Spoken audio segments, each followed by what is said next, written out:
ठिकाणी 13 ऑगस्टला बदलापूरला 2 चिमुरड्यांसोबत जो अतिशय घृणास्पद असा प्रकार घडला, त्यानंतर बदलापूरसहित संपूर्ण महाराष्ट्रामध्ये जो लोकप्रक्षोभाचा अग्निशोक उसळला, त्या अनुषंगानं महाविकास आघाडीच्या वरिष्ठ नेत्यांनी आजच्या महाराष्ट्र बंदचा निर्णय घेतलेला होता। पण कालच मुंबई उच्च न्यायालयाच्या न्यायाधीशांनी या बंदबाबत थोडेसे ॲडव्हर्स मारले।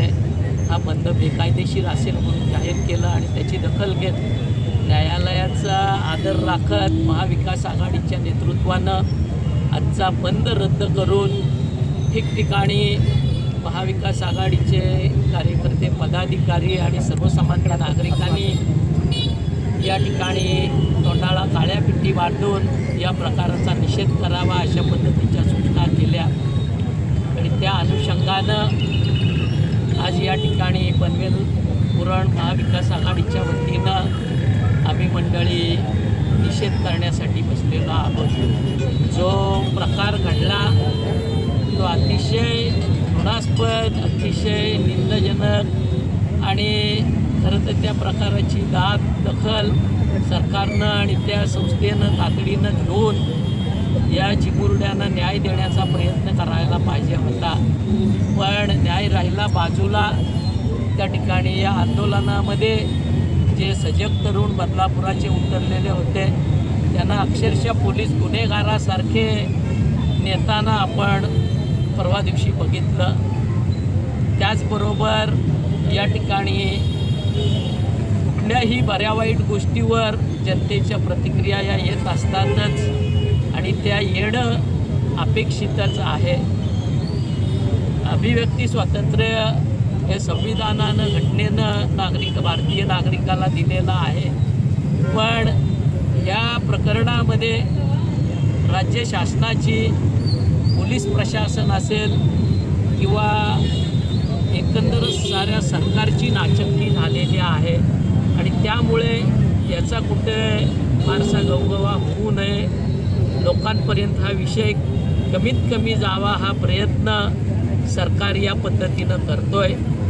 नियमितपणानं सरकारच्या बाजूनं हायकोर्टामध्ये त्या ठिकाणी पिटिशनर म्हणून काम करणाऱ्या व्यक्तीनं या ठिकाणीही पुन्हा तेच काम केलेलं आहे आणि न्यायालयानं जो निर्णय दिला त्याचा आदर राखत आम्ही मंडळी बंद रद्द केलेला आहे।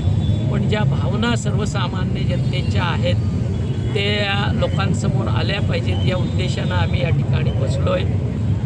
जी पीडा या चिमुरड्यांच्या आणि त्या परिवाराच्या वाट्याला आली ती कुणाच्याही वाट्याला येऊ नये असं जर शासनाचं मत असेल तर शासनानं अशा पद्धतीचा रडीचा डाव न खेळता चोख आणि ठोक कारवाई केली पाहिजे आणि या नराधमाला फाशी होईल या दृष्टिकोनातून खटला दाखल केला पाहिजे, फुलप्रूफ खटला दाखल केला पाहिजे।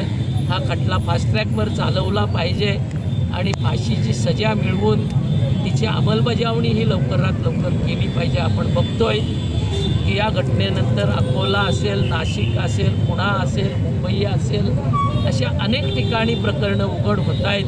म्हणजे मुलींना आईवडिलांनी शाळेत पाठवायचं की नाही असा संभ्रम एका वेळेत निर्माण होईल अशी परिस्थिती निर्माण झालेली आहे। या साऱ्या परिस्थितीचा सरकारनं दखल घेऊन बंदोबस्त केला पाहिजे।